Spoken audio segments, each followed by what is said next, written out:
No, he's not saying that. He's doing it because it's it's going to help the Defense Force as a whole, and it's going to help Kyoka achieve her goal of becoming the Supreme Commander. And that's Yuki's goal too, is to become a hero. That was his goal. You know what I mean? So it's helping everybody. Greg, you should be a politician. No, so I could talk about getting enslaved by women? No, so you could completely avoid the full point of this anime showing, or whatever is showing. You're like, no. I'm not committing corruption. I'm just benefiting myself. Hi, friends. Welcome to the Anime Book Club podcast. I'm your host, DJ Montague. And I'm your host, Greg. And here we review anime from classics to brand new stuff, hidden gems, and controversial favorites. You'll hear all of our hot takes, rants, and genius observations. So thanks for tuning in, and buckle up because the episode starts now. By the way, friends, these episodes contain spoilers, so be careful and don't ruin this anime for yourself. You've been warned. We are the Anime Book Club podcast. My name is Greg, putting on my ring to show Rika my commitment for 5 whole minutes, being passed around to all the different captains and getting all of the rewards, and using my special move 44 Magnum and having it connect only once out of 50 times. Big Smart Large D Jesus. And I am here with my friend, who I am the limiter to his Pandora, as his clothes constantly get blown off. This is where you say your name. Did you have any other ones for me at all? Did you want to try again? Yeah, I can try again on another one. And I am joined with my friend, swimming in a sea of Monster Girl-shaped toasters. This is where you say your name. I'm DJ Montague. Those toasters are not connected to a wall, I promise. And today we are going to cover winter 2026. And this is the wrap up of all of the anime that I watched extra, because we didn't actually do any rundowns for winter animes. So this is all of the stuff that I watched in winter as we were busy making other episodes with our special guest, Hollow Piece. Real quick, just to say, we've decided to kind of change up just a little bit to get back on track, because we didn't want to be like 8 weeks behind when anime was coming out. Yeah, we did have to do a little catch up, which was the decision on not doing any breakdowns of the winter 2026 season. But we will be back to that format in spring 2026 here in a couple weeks. Yeah. Which makes me sad, because JJK is just, so good. Well, I mean, we will talk about season 3, because that is something that we both watched for this winter 2026 season. So once we get there, we can nerd out about you can nerd out about JJK. I still have no idea what's going on, but we will be talking about Chain Soldier season 2, Jujutsu Kaisen season 3, Hell Teacher Nube part 2. I finally got around to watching Demon Slayer Infinity Castle, the movie, Hell's Paradise Season 2, Tojima Wants to Be a Kamen Writer, episodes 13 through 24, To Your Eternity, episodes 13 through 22, Gnosia, episodes 13 through 24, Sentenced to Be a Hero, Genocidal Organ, Shiboyugi, Playing Death Games to Put Food on the Table, Freezing season 1, and then Freezing Vibration, which is the season 2 of the Freezing series, and Blue Submarine number 6. Everybody, welcome to the show. Welcome, friends. Hi, Greg. You've watched so much. This again. We do this every season. Greg, next season, I just want to say maybe, just maybe, not 14 shows. To be fair, 3 of these are movies. So how many are shows, Greg? 11. Okay. All right. That's a reduction. That's a reduction. I think like last season was like 19 or something, and only one of them was a movie. Was crazy. So this time I tried to have some sort of self-control, and it worked for a little bit. For like 2 days. I don't know. There was just some stuff I kind of wanted to catch up on because let's see, 1, 2, 3, 4 of these things aren't within the winter 2026 season. This is just stuff that I haven't watched yet, and I just thought it was a good opportunity to watch them. Yeah, I mean, it's kind of hard because once you start, once you pop, you just can't stop. You know what I mean? Yeah. Because it's like spring 2026, it's like ReZero season 4. I have to watch it. Wisteria, we're going to have to watch it. Season 2. Oh, it's going to be so good. I'm so excited for Wisteria, actually. Yeah. Doro season 2, like all these animes are having season 2, so like I kind of have to watch them. And then these ones about other things that reveal things that need to be watched. I have to watch those too. What's the panties one, Greg? I don't know. What's the panties one you're literally talking about right now? No, that's not what I'm talking about. No. What are you talking about? That's what you're talking about. Maybe. It's always panties with you. Always. Okay, Greg. It's always my fault. Yeah. Golly, okay. But yeah, so today we are just going to quick rundown of these animes. Yeah, super quick. We're not going to be here for like 4 hours. It's just going to be super fast. For all those listening at home, we've already been live for an hour before we started recording. So you should absolutely check us out on twitch.tv/DJ Montague for more delightful, ridiculous bullshit preamble.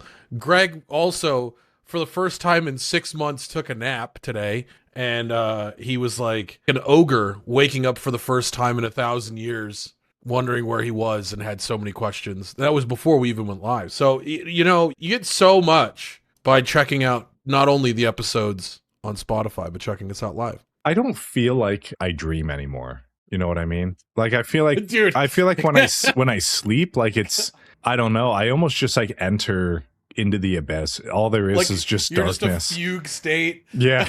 You're Reggie Star falling. You're like, there's no buoyancy here. Yeah. I'm just sinking. Yeah. And no air. There's nothing. It's just, I'm literally like in the shadows. That's how I feel when I go to sleep now. And it's not even like rejuvenation sleep. I just feel like I'm like a computer. I hit the power button and I just like turn off, and then I get turned back on, and I just pick up where I left off, and nothing has changed. And I'm just slowly whittling away like the limited life force that I have left. But we're here to talk about anime, not about my short lifespan. How it's going to work is me, I guess. I'm going to run down these animes. I'm going to do the summary of them, my feelings on what these animes are. I'm going to rate them, and then DJ Montague is going to say whether that's something he would watch or give a shot to watching. I already want to say Chain Soldier and Sentenced to Be a Hero would be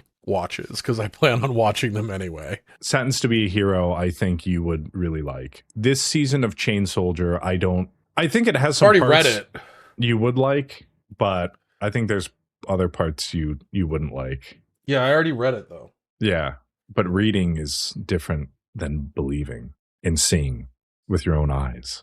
What the fuck are you talking about? I'm talking about Chain Soldier Season 2, and that is where we are going to start our show. Let us begin. So, Chain Soldier Season 2, I guess it kind of picks up where Season 1 left off. I think there was like a small time skip in terms of after Yuki's sister and the reveal of the 8 Thunder Gods, and then at the end of Season 1, the 2 other girls that were with Yuki's sister, the Shuki girls. So I think Naon and the other one. I forget her name too. Spider chick and the one that secretes the fluid where you don't get punched. Yeah, slimy girl. Yeah.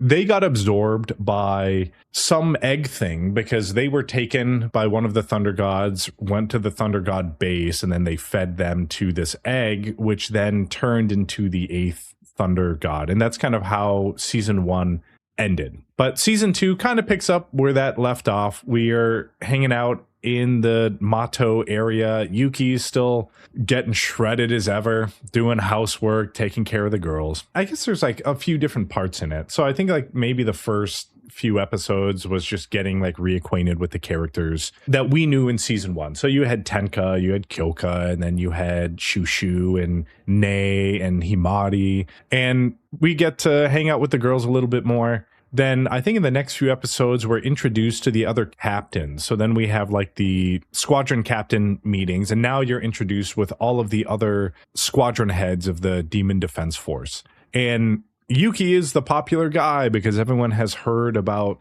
Kyoka's slave ability and the fact that Yuki can be passed around to different people.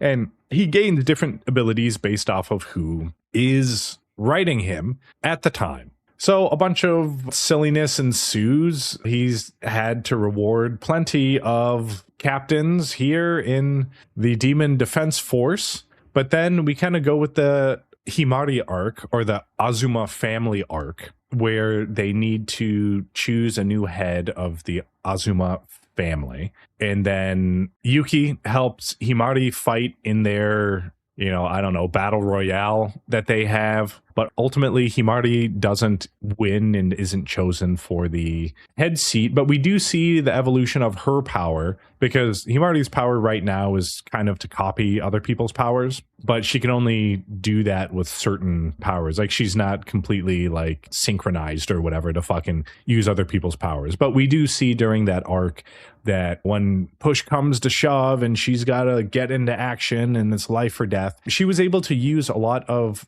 the other Azuma family powers. So she did use the time stop that her sister had. I can't remember her sister's name, but I think she used like 2 or 3 of the other Azuma family powers. Yeah. So we got to see her power, and she's like, oh man, that was sick. And Kyoko was like, damn, that's why you're the vice captain, girl. And they high five, and she's like, I don't know if I could do that again. That was crazy. I tried to replicate it. And they're like, don't worry, you'll figure it out. So that's kind of like, it seems like her ultimate ability is the ability to use like the entire family's powers versus just her own. But after that arc, we go into the Thunder God arc, where the Thunder God Kusetsu shows up, and that was the egg from before. So she's technically the 8th Thunder God.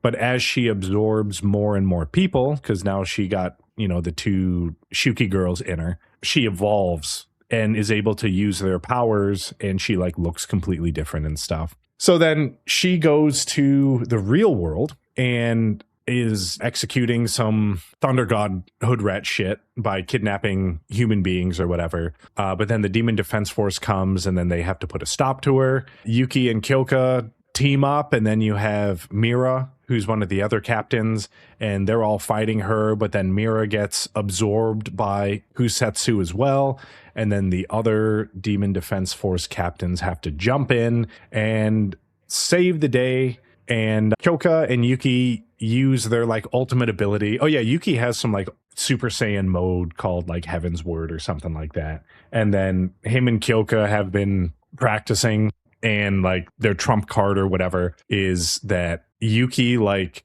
becomes part of Kyoka's sword. So she can basically like shoot him out of the sword. And that's how they defeat Kusetsu, is because Yuki gets absorbed into her sword, and then she stabs the Thunder God in like the tum-tum. And then Yuki bursts out and then saves the 3 girls that were absorbed by her. I'm trying to remember where I stopped, because I don't remember someone getting stabbed in the tum-tum. In that way, at least. But then they defeat Kusetsu. She kind of turns back into an egg, and then Kyoko chops it up. And then Yuki's sister and the girls are reunited, and Mira is safe. And then they have a couple like training scenes, and yeah, Mira wants to borrow Yuki, and then Kyoka is now, it seems to me anyway, Kyoka's having some sort of internal struggle where she's like, Yuki's my man now, and I basically have to just keep handing him over to these other girls, and then he has to reward them because this is my power. So I think she's more like protective of Yuki now in season 2, but she also understands to get stronger, like sharing him amongst the other girls basically like makes everybody stronger, more or less. This is what makes me so mad about this show. I'm a big proponent of like fighting for sex worker rights. I'm a big proponent in non-traditional relationships, like do your fucking thing, live your life, whatever you want to do. This show is just trying in a weird way to show non-traditional relationships and the like trials of like some dude living out the fantasy of all men everywhere. It is that. And like I say that I know that other people don't have the fantasy of being a slave to a bunch of women, but if you could break it down real quick, Greg. Are you ready for me to break it down? You know, you go ahead and cook. No. Cook it up. Okay. Cook it up like Yuki in the kitchen. No. My theory on this is like this is such a self-insert like anime. It's so ridiculous. I don't think it's self-insert. For all dudes watching no, it. No. Greg. Self-insert is solo leveling. Self-insert is rent a girlfriend. Greg. This is like a wholesome moral of the story. Like we're all working together to, obtain a common goal. And it's not like Yuki's not like, man, I can't wait till I'm like passed around to all of these different girls and then they have to reward me. No, he's not saying that. He knows that this is like he's doing it because it's going to help the defense force as a whole, and it's going to help Kyoka achieve her goal of becoming the supreme commander. And that's Yuki's goal too, is to become a hero. That was his goal. You know what I mean? So it's helping everybody. Greg, you should be a politician. No, so I could talk about getting enslaved by women? No, so you could completely avoid the full point of this anime showing or whatever is showing. You're like, no. I'm not committing corruption. I'm just benefiting myself. Self-insert to me is literally solo leveling. That's like... Yes. But this is just as bad. Yuki, if he isn't fighting, he's like cooking and he's a janitor and a caretaker for like a bunch of girls. Is that everyone's dream? Is that to be a janitor? I mean, that's what I am, but it's Okay, I would love to live rent-free, have all of my wants and needs taken care of. Well, it's not rent-free. And take care of... No, Greg, okay. I mean, he's paying. No, he's paying. His day-to-day, his 40 hours is basically doing laundry, cooking for like 6 people, cleaning constantly. And, these girls aren't well, I mean, they do help him, but... They're saving the world, Greg. Yeah. Yo, if you're a commune of 6 strong women that need someone to cook, clean, and take care of everything, and I mean everything, wink. No, he doesn't do that. I'm here to help. He doesn't do Greg, that. Shut the fuck up. You are just misunderstanding the show, because he's not like taking care of them, wink. No, he's not doing that. He's using his powers to help them fight, and then the byproduct is the reward thing. Like, that's not even his choice. He didn't instill this reward system. It was just part of Kyoka's power. I need to watch the show again. Yeah. It's a great show. It's not, I'll just say, it's not for everyone. Off the bat. Personally, I like it a lot. This is kind of such a great evolution of characters. Wow, the power scaling, it's really intricate and like. No, I didn't say anything about power scaling. It's got so much personality when it comes to. I think the characters have personality.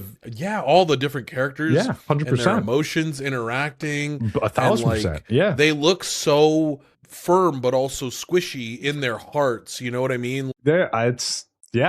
Exactly. This is 2026 Tenchi Muyo. This is what it is. It's relationship building. I mean, this is I'm right. I'm into relationship building. That's my big thing. When I can see the characters interact and then the growth between the two characters, or X amount of characters, like 20 characters in this case here. The growth between them, Greg? Yeah. The growth? Yeah. Fucking Christ, the growth. Man. Of course the word you use is growth what word do you want me to... The veiny... the girth between the characters? Girth between the characters. Fucking Christ, Greg. So then, in season 2... To boil it down, we get introduced to all the captains. We get introduced to all the thunder gods now at the end of season 2. We now have like the full board. The chessboard is set now on both sides. And we're kind of understanding a little bit more of the thunder god organization and how they are comprised and how thunder gods are kind of created and everything. The old characters of Yuki's sister and the other girl still in hiding. So even though they're Shuki, they're more or less on the demon defense side. So we got that little X Factor just hiding out. Whenever you say X Factor, I immediately think of Marvel vs. Capcom 3, just so you know. Yeah, and then you just play Phoenix and... I feel like we've literally said this.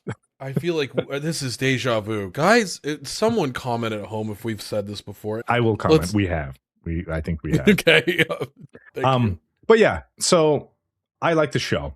And despite what DJ Montague says, I didn't say I didn't like the show. No, I just said that it's fucking paint by numbers harem when it comes to like whatever the man, like it's such a male fantasy. If you break it down into its base form, it's like you help women reward you. The thing is that it's okay. That's what makes it worse, Greg. Is that these women are compelled to do this thing. And that's the problem. It's like, if you're into harems, you would like it. If you're into deep character development and relationship building. Deep, girthy character development. Then you would like it. Yeah, I will say, like, some of the fan service scenes are unnecessary. Mostly all of them are unnecessary. I'll say that. You probably could have done this show without any of them. You really could. But, here we are. Here we are. So I gave it a 7. I'd watch it. I think that's about where I put season 1. I gave it a 6, if I remember correctly.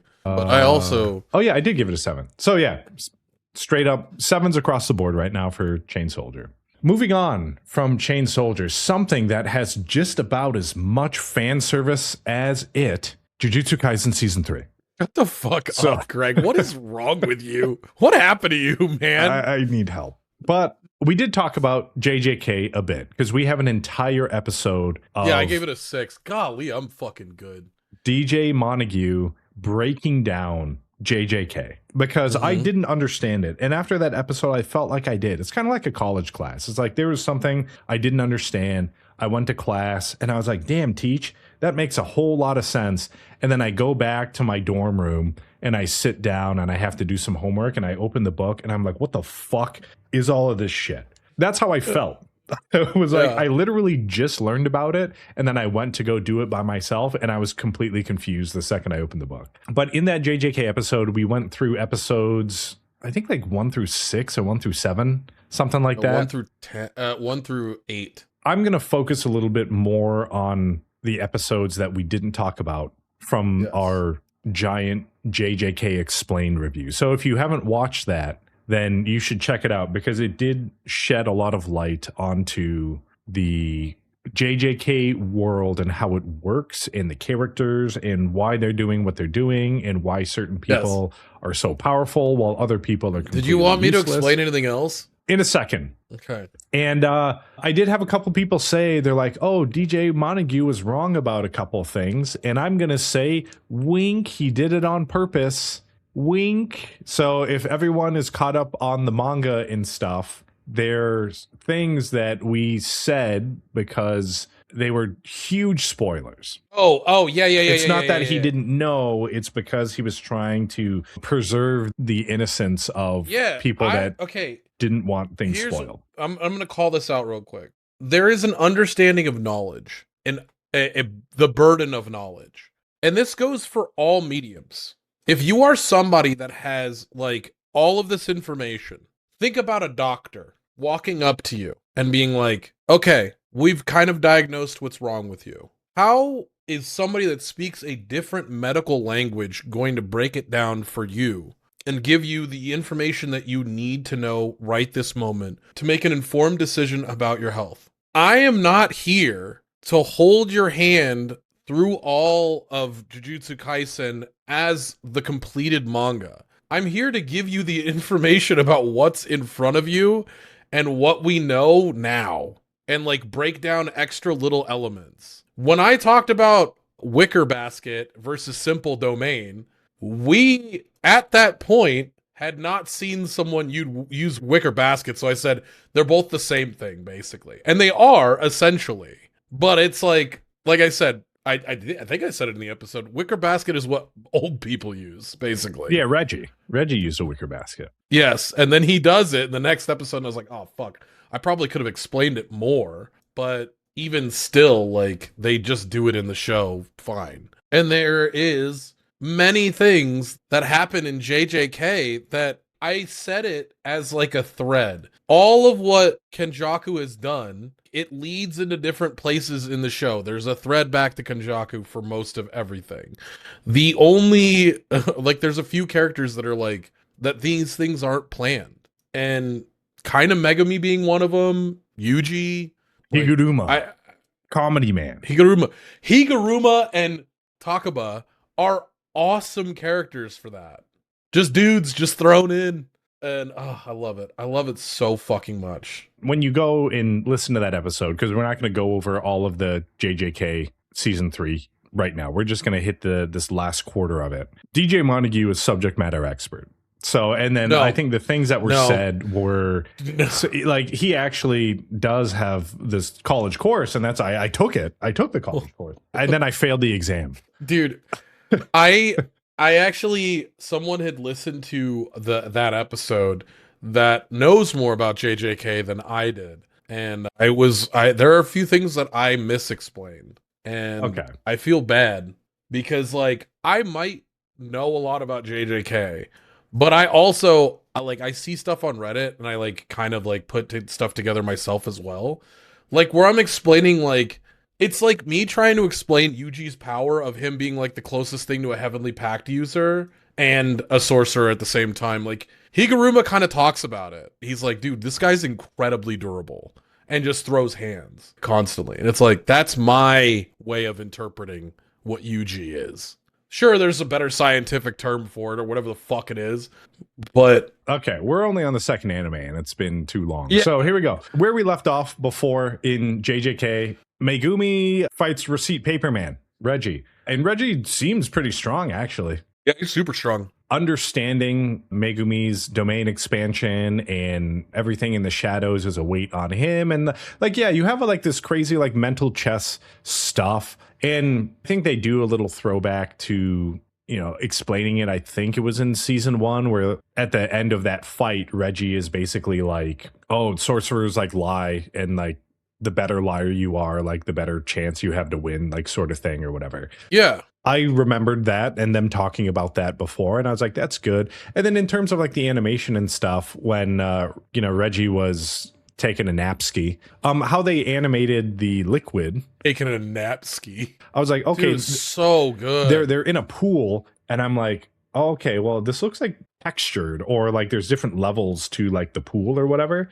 And as the liquid was coming out, I was like, I wonder if they're going to animate it and actually have it, like, look correct from the angle that we were at, and they did. And I was like, oh damn, that's a nice touch about when he's detail. Bleeding all over the floor. Yes, that's exactly what I was, but I'm trying to be cool guy. So yeah, Reggie's fucking dead. Is that what you want me to say? Yeah, fuck it. I mean, Megami killed him. The dog jumped out with a knife and just, like, cut him in half. This is why I love this show, dude. It's so good. So, like, the fact that we see the three things between our heroes, because our current heroes are Yuji, Megami, and Yuta. And Yuji's choice, he does not want to kill Higuruma. He's like, I need the points. I need to figure out how to get the points. I'm going to use the path of, like, I will fight. I will use my body as a device and try and, like, I'll take on all burdens. Like I said, Yuji does that. And then you see Megami, literally the exact opposite situation. He's still on the side of good, but he's like, I'm going to kill whatever I need to kill to get what I need to get done. I want to save my sister. And he's not holding down Reggie and being like, all right, give me your points. He's like, I'll just fucking kill you, dude. Like, or the other guy, he just fucking cuts his head in half and he's like, all right, you, out of my fucking face. There is no qualms about Megami killing somebody. And then you have Yuta, that has his wonderful, oh man, that was so cool. We had the fight between Reggie and Megami, and then after that, Takaba and him talk for a second, and they have awesome animation, and then Takaba's like, see you later, dude. We have Comedy Man. Dude. We have Guy that uses reverse curse technique to throw bombs with body parts. And then we move to the colony with Yuta in it. And then we're introduced to like Sendai colony. Yeah, like the main characters of that colony. But then Yuta literally kills like Dalsim in the first like 1 second of the show. And then Dalsim's dead. And then you have Gangster Hair Laser Beam Man. And then you have Controller Sky Girl using the sky as clothes. And then you have Cockroach Man. Yeah, from there, I guess you get to see like Yuta frag out. He's just fragging out. French kisses a cockroach. We see Rika, and Rika's hanging out, and she just, is basically a floating armoire of weapons. But yeah, we do learn more about Rika, and I guess because it's not necessarily Yuta's ability. Like, he's connected to Rika, but when Rika eats someone, she gains the ability, and then she's able to share it with Yuta, right? Am I understanding that correctly? So yes, but she doesn't gain the ability, he does. No, but she like stores it. So she'll eat. She is an extension of his cursed energy, basically. So the whole thing was, he is the one that keeps Rika around. He could just release her. Yeah. And like still be as strong. He would just be at full power all the time if he didn't want to store his energy somewhere else. He keeps her around because it was his childhood friend. It was his first love. Rika and him were saying when they were like 7 or 8 years old that they were in love with each other. And then she gets hit by a fucking car. And then his mourning of like her is keeping her around. So I don't think he'd ever get rid of her. But if he did release Rika, does he have the power to copy abilities? He would eat it. He would still be able to do that. Yes. But he would have to eat. He would have to eat. But yes. Okay. So Rika is just an extension of him. Mm-hmm. That also carries weapons for him. Some semblance of autonomy. Okay. So anyway, we get to see more of Yuta frag out. He's using all sorts of abilities. He uses like the cursed mouth technique and all that stuff, things that I've seen before in the show. And I'm like, I recognize that. Hey. Yeah, but we don't even know how he got it yet. And it's so good. Yeah, we don't know. And I'm like, is there only one user? Or like, did he nibble on another user? Or could everyone just kind of like share like a drop of blood with Yuta and then he gains their powers? Or is it permanent gain of power? Or is it just like stored and then he could use it like once? They do get into the okay. When he uses powers again, they will get into it more. Okay. I could give you the information. No, it's fine because we got to keep moving. Yeah, but okay. Cinematography wise, there's the manga panel where all three of them say domain expansion at the same time. And it's one of the hardest manga panels in the whole show.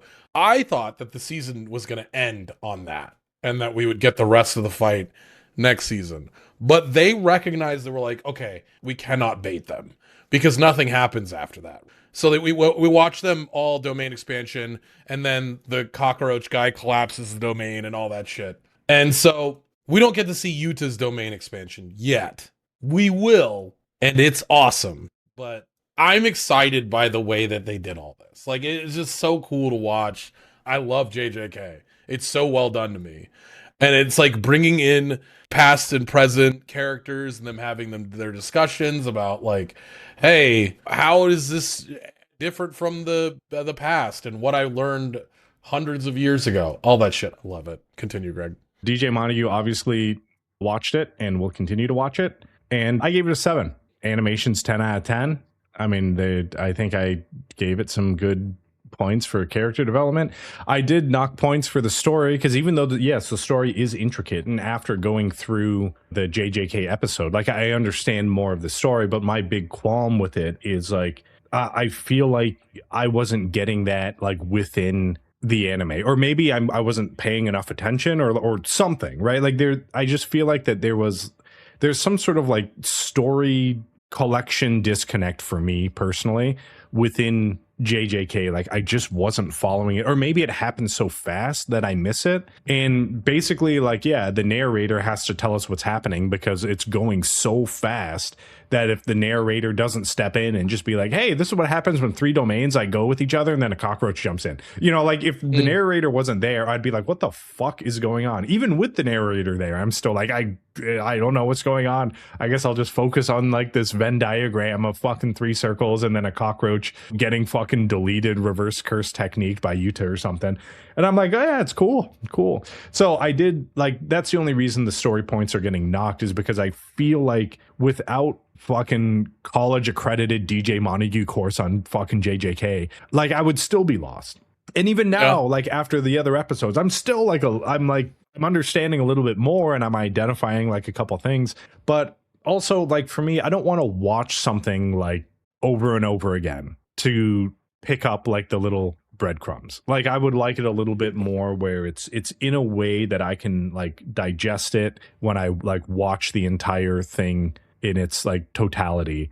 And yeah, I mean, granted, like some of this could be me, could be my problem of not being able to. Did you watch Westworld? No. Okay, so like something like Westworld is really hard to just watch it and then just look at it and go, what the fuck did I just watch?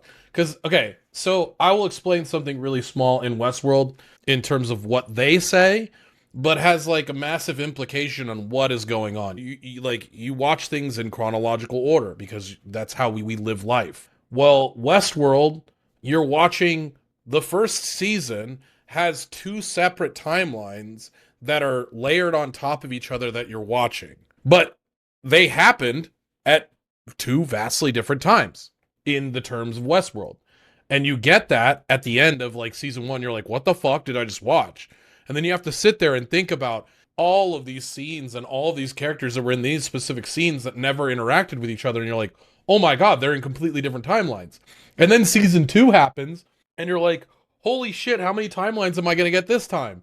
And then they just fuck with you the whole time with that. So that's the type of show that JJK is. It's far smarter than it has a right to be. And that's, I think, what people get frustrated by, is that, yes, Greg, I agree with you. Like, it's needlessly convoluted. There are some situations that just don't need to exist. But I think that it's just not a show that's for everybody perfectly, right? Yeah, and we will that's the whole medium. As we go through this, like once we hit Gnosia, I think this will be kind of like a good comparison in terms of that understanding story thing and how, like, I understand the story of Gnosia better than JJK, but in reality, they are both kind of jumping around and doing all of this stuff. Just for some reason with that show, I was able to retain a little bit more information than with JJK. I think it's a level of interest. You're more interested in Gnosia. I wouldn't say that because like it was in JJK. Like it was a fine show. I mean, what characters do you like in JJK? Is what I mean. I guess you have to define like. What do you mean by like? Exactly. That's the no. Exactly. So like, I like almost every character in JJK except like Mei. Like, but, yeah, I think that a lot of the characters are cool in their own right. So I have an investment to watch it. And I have an investment to understand every character more. Whereas, like, you watch JJK and you're like, I don't even fucking like these characters. I don't think it's a matter of liking the characters. I feel like there's a lot of characters. And yeah. I think for me, it's like, yeah, I'm not Yuta, okay? I don't have this like endless pool of cursed energy. I don't have Rika there to fucking store my shit. I'm like a grade F sorcerer, right? I'm not even fucking numbered because I'm so bad, because my mental capacity is like so low that I can't store like 900 characters in my brain and then like recall them and remember if I like them or not. I mean, and I think this goes back to like literally the whole harem conversation, is because with all of those characters, they have like a set amount and then they build them out and then they attach them to like basically a rock, which is the dude in the show for the harem. I'm understanding all of these characters as they interact with this one dude, and I'm able to like see how these characters are and they interact. But with JJK, I feel like there isn't like a rock to get rooted to. I feel like you're just in this sea of story and characters, and you're just like fucking floating around, and it's moving so fast that it's hard to like maintain, I'm not going to say focus, but like, and I'm not going to say interest. It's hard to gather the information because you're just in this torrent of crazy shit that's happening constantly. So it's not that I don't like characters, and it's not that I don't necessarily understand. I guess maybe that's the whole thing. I feel like it's moving so fast. It's hard for me to like, it is a torrent of information. Yeah, like it's hard for me to ground myself. And I think I don't want to say that's my problem with JJK, but just in general, like as a person, that's how I understand stuff. Like I like to be grounded, and I almost have like a quote unquote little home base that I can like go back to, shut the door, and then reflect on like what just happened. But in JJK, you don't get that. You're just always constantly like flying around with information. That's my thing that I like about JJK is it doesn't want you to breathe until the stuff is wrapped up, like a lot of the time. And for some people, I get it's totally overwhelming because it's built that way. I'm saying like the next 3 seasons of this show are going to be a nightmare if you are not invested in the characters that are involved in this season right now. I think that's just kind of what you have to understand when you watch it. This is supposed to be a summary, and we've already spent like 40 minutes on JJK, right? I know, so I'm sorry. I think that's the lesson here is you need to understand like where you are, like where your audience seat is in JJK.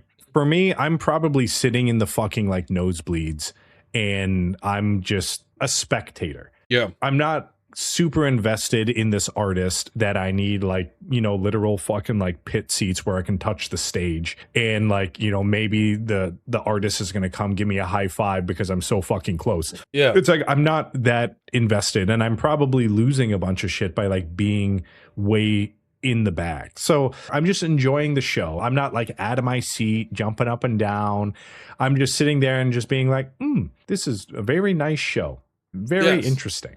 But that's, to me, I'm not even at the front row, like expecting the high fives. I am like 3 rows back looking at it and going like, this is fucking awesome.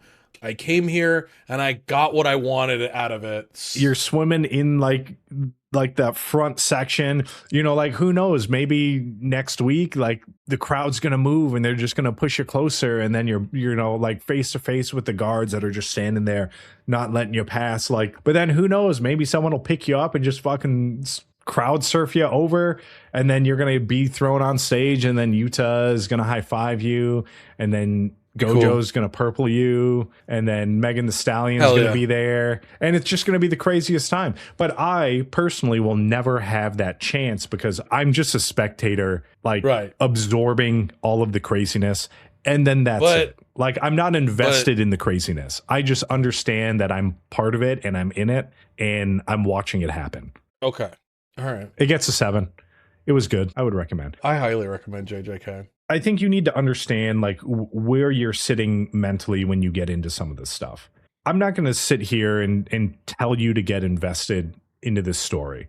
If you want to, you should. And it goes deeper than you probably like it deserves to go. But I think this is a show where you have your selection of where you want to be. Do you just want to be like outside and just watching the flashing lights, like the bass is penetrating your body and you're just enjoying it for, you know, the simple things of crazy shit happening and it looks good? And, you know, you can go deeper in there if you wanted to. You can get into all of these characters and the clans and the stories and the cursed weapons and the powers. It's all there. Like there's a spot for everyone on this show. And I think for the viewer, you need to choose and accept where your spot is. Because I think some people, like in the reviews, like want to be in the front row, but they only paid for like a nosebleed seat. And then they're complaining that they're not in the front row. So that's why they give it like a bad I can review. get that. I think that also, like the difference in terms of shonens, if you look at like JJK versus Dandadan, Dandadan is not trying to overwhelm you. It's still cool and it has its moments, but Dandadan is telling a story that I feel like at its baseline, most people can absorb and just enjoy because it works on a couple fundamental levels. Relationships, interactions with like respect for the dead. Whereas JJK is literally like, it's like either you're along for this journey or you're not, and I don't care. It is a ocean of information and action. Yeah. Go for it. Let's move on to Hell Teacher Nube Part 2. I did review Hell Teacher Nube Part 1. So summer 2025. Part 2, winter 2026. So it's been about half a year since the first season was out. More of the same, I'll say. Not much changed. Animation and everything seemed the exact same. I think there was a couple episodes where I was like, was this done by the same studio? But other than that, like more or less, it's like the same exact thing. Kind of like the short story, Scooby-Doo-esque, like kids get into trouble and then Nube has to come save them as the teacher. And in the beginning, it just seemed like Nube was just like weird ass goofy dude, and the show was kind of like a kid's show, but it also had like darker horror elements to it, because some of the stories were, yeah, they were almost like little horror stories. But part 2, we do see like at the end way more character development of Nube as like the hero and why he's doing what he's doing. How did he get his powers? And I think I would have liked it more if it was more of that, because my note here says I thought it was just a series of short stories, but the ending was really good, and I kind of wish it was like that from the start. I said I think the balance was off a little bit, but that the ending of it changed my mind of this anime. Nube's story is just, it's a story of like tragedy almost, and how he grew from the tragic events that he was in, and what he is trying to do and why he's doing what he's doing. So they did actually end up explaining it. It just took fucking like 26 episodes for them to do it. But I did feel a little more, I guess, like respect for the show after watching it. And yeah, I guess for me, if you're into that short story style, kind of like a Ranma-esque style where not everything is like always connected, they just kind of have loose ties here and there. And then I think they did a good job at the end where they kind of like gave you a lot of development into Nube himself. And it was enjoyable. Originally, it wasn't. Like, I started watching season 1 and I remember I'm like, what the fuck am I watching? Like, is this truly just like short stories? And I know this is a remake of, there's like an older version of this. So I don't know how the old version compares to the new version and how they changed it or how they condensed it into these episodes. But I thought it was decent. Would I recommend it? Probably not, unless you are a fan of short stories. And animation was fine. The character development to me was like really bad until the tail end of part 2. So it kind of saved itself a little bit. Same to go with the story. Like there was like a loose story. Theme is Nube protects his students with the demon sealed in his left hand. And they do that, I guess. But then they didn't really develop it until the very end. I gave it a 6. Does he end up, like, does the demon take over or what? They did cover that in the end. They covered like how he lost his hand. Why does he have a demon hand? And yes, like in the last 2 episodes, they do show like the demon trying to break out and then how they are containing it and why the demon is there to begin with. And they cover all that. And it just sucks that it waited until literally the very end to explain it.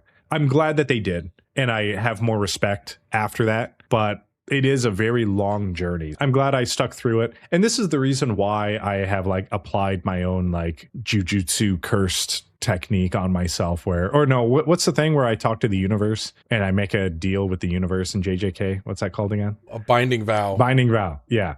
I made a binding vow with the universe that I have to, like when I start an anime, I have to finish it. I feel like I was rewarded at the end. Was the reward worth the journey? I don't know. Let's just ask Freerin, because it's not always about what you receive from something. Okay. I wouldn't watch it, by the way.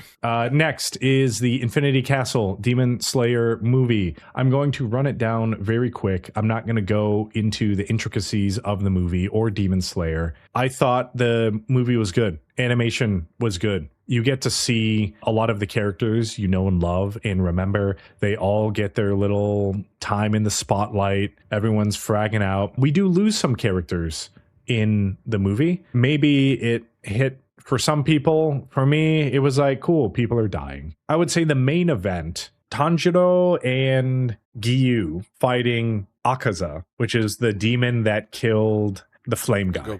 Rengoku. Mm-hmm. It was cool. I liked the backstory of the demon. And I think I've always liked the backstories of the demons. And I think that Demon Slayer does a good job of showing how the demons were when they were humans, because they did this in the Red District arc. They do it every time. Yeah. The reason is to show what Tanjiro is gaining knowledge of, like the understanding and like being patient and being kind to people that are the horrors of the world. Like, these people are murderers. They are awful, these demons. They didn't grow to be this because they were like living the best lives they could and were super awesome all the time. You know what I mean? They tried their best to like make ends meet and like do the right thing, but then they were just constantly knocked down just throughout their entire lives, even though they were like really, really trying. And they basically made their deals with Muzan, and they became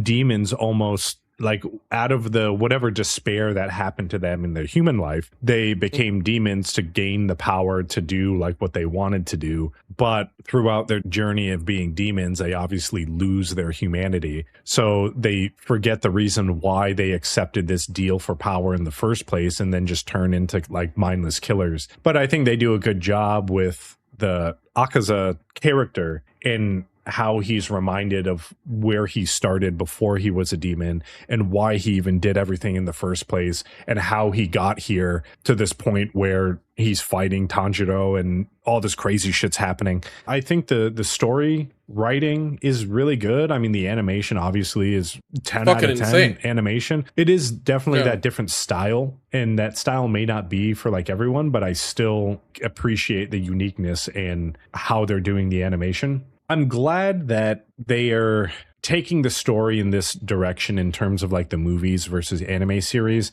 and the idea that it's already over, right? Like, this has a conclusion. We just haven't, as anime watchers, we haven't seen it yet. If you read the manga and stuff, or the light novel, like all this stuff is done. But I'm glad that like they're working towards a closure, because if they didn't, I feel like this would just turn into Bleach, where you're just continuously telling a story, and then like the powers and the characters are all getting like diluted just to like artificially push the story forward and keep it alive. I'm excited to see what the next two movies have in store for us as anime only watchers. And even though Demon Slayer, it's not my favorite, like I'm not necessarily like identifying with Tanjiro or any of the other characters. Like, they're all cool, I suppose, but I'm not like emotionally invested into Demon Slayer, but it's still good. Demon Slayer, by the way, had 205 chapters. I think episodically, with what is being shown, we're still going to get a little bit more than what was shown in the manga.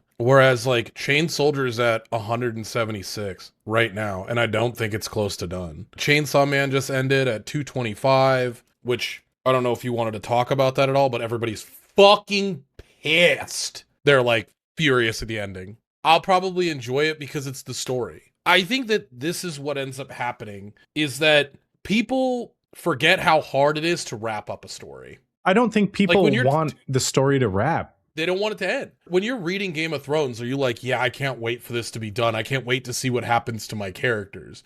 You're like, I love this story. I love these characters. I want them all to live happily ever after in a general sense. You're not like, I want my favorite characters to fucking die in the fucking horrible, horrible way. It's like the finality of the end is really hard for people to just like grasp. And like, yeah, I mean, for me, like, that's honestly what I look at. I look forward to the end, because in my mind, like, everything is a cycle. You have the beginning, you have the growth. There has to be an end. You can't not end. And that's why like Bleach for me like just leaves that sore spot, because it refuses to stop, like unnecessarily. And like even like my love for the characters or the story or whatever it is does not transcend the cycle of life. Like, it can't, because I understand that like things need to end. They have to end. I do look forward to that ending, and whatever awaits my characters or whatever that I'm attached to. I will accept whatever it is if I like it or if I don't like it, if they have a good send off or if I feel like it was shit. It doesn't matter. Like for me, I want it to end and I want the closure. And I feel like a lot of anime does not do that very well. Here's my thing. I wish Ichigo was not the centerpiece of Bleach in every single shown storyline and everything that we get. That is like the anime and the manga. I wish they would move on from Ichigo. I wish they would have other things. I wish we would move on from these characters for the Hell arc that's coming up. That's just, I think, the situation. I think I've had enough of Ichigo. Yeah. 7. Do I recommend it? Sure. I feel like you've watched Demon Slayer. Actually, not even that. I feel like if you just want to have something entertaining, I think you could just pop on this movie and be entertained. They do like develop the characters a little more. And if you didn't watch the other Demon Slayer anime series, like you will be kind of lost, like when it comes to like Zenitsu and his fight, and kind of like Shinobu too.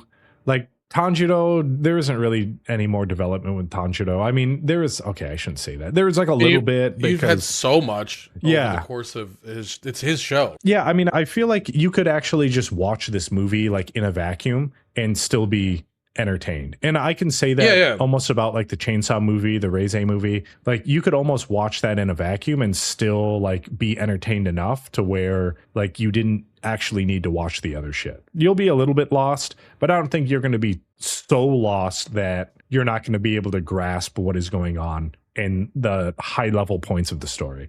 So yeah, I'd recommend it. DJ Montague would watch this. It gets a 7. Yeah. What's next? We have Hell's Paradise Season 2. I would watch it. Okay, so we got that out of the way.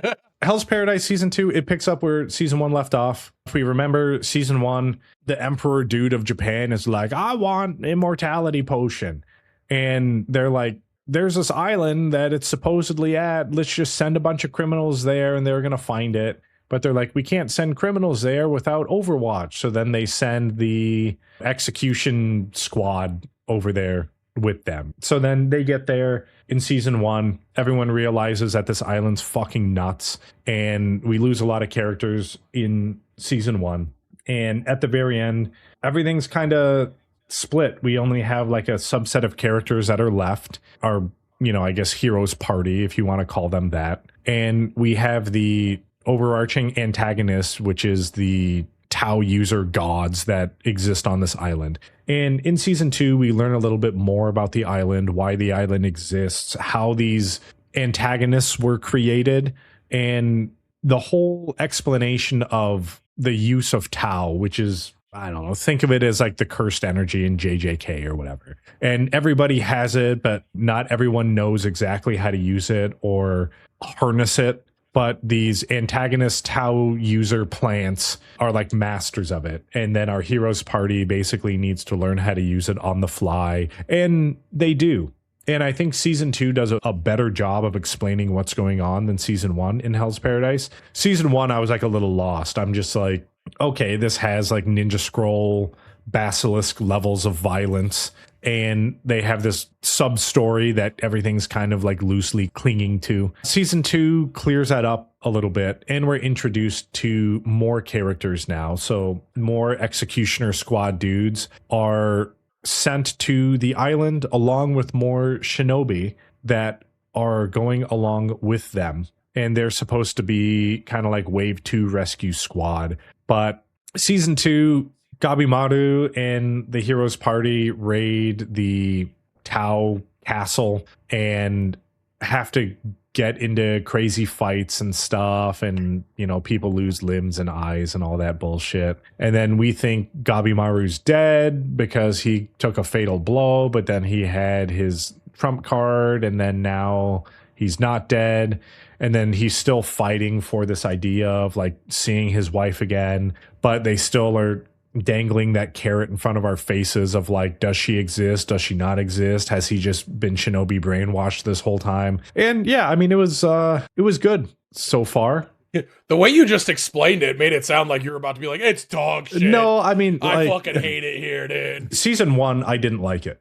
to be honest. Like, I just felt like there wasn't enough story involved. There was just too many like loose pieces around, and like nothing was connected. It was very high level. They tightened it up a little bit in season 2, which makes me appreciate it a little bit more. But I will say, yeah, I mean, animation's good. I don't know if it's like as good as JJK or Demon Slayer, but it was good. I feel like it's a mixture of the two, but I feel like it's not that intricate, but it doesn't need to be because it's cool. Whereas like that's the Demon Slayer side of it, but it's more hardcore than Demon Slayer is when it comes to like gore and like finality of characters, which is on the JJK you know what? I would almost say it's kind of on the same seen season 2. Same level. I feel like it is like maybe a little more visceral. But Demon Slayer has its fair share of like violence in it and gore and for stuff. sure. Yeah, I mean it was pretty good. Right now it's sitting at a 6 for me. Would I recommend it? Yeah, I suppose so. I mean, I think if you do like that style of like Ninja Scroll Basilisk, that ninja versus samurai period of Japan, you would enjoy it. Yeah, I feel like for me there's still like a few missing story pieces, and this could be a JJK situation where if you decided to dive super deep, like it can get pretty intricate. I mean, I'm glad they did explain Tao, and they explained the powers, and they explained why these antagonists are so powerful. They did go through that, and they explained it all. So yeah, I mean, I would say I could recommend it if you're into that genre, and I would consider this like almost a shonen as well. So if you do like shonens, you would like this. I think DJ Montague would like it. So next, we go into the finale of Tojima Wants to Be a Kamen Rider. Now, we did do full episode summaries of this last season. They do develop the characters more. They develop Gangster Guy more. He ends up hanging out with Tojima and Ichio after the loss of his, or what he believed the loss of his brethren was to the Shockers. We do get to see more Thunder Raiko and the ridiculousness that ensues with her as a character. She basically hangs out with them too, and they all train for like a midsummer night. And we see the final fight between our heroes banding together and fighting the Batman and his plan of the combat girls taking over the world and turning everyone into Shocker. And we do see more growth of Spider-Man, where he's realizing the power of humans. We have a ridiculous little arc of Idol that loved ramen so much that she gained a ton of weight. And now she lives with Spider-Man and another guy that looks just like him, but he's a master of some certain martial art that he is now training Spider-Man in. And it's fucking ridiculous and crazy. And at the end, with the fight with Batman, I assume there was a lot of references to classic Kamen Rider elements that were lost on me, but I still enjoyed it and appreciated what they were doing. I'm not going to go too deep because you can actually listen to our series on this and pretty much pick up our feelings on Tojima Wants to Be a Kamen Rider. I gave it a 10. Kamen Rider to me is a masterpiece. This is something that the animation is unique. How they animated everything, how they animated tears and snot and blood and everyone getting punched in the face.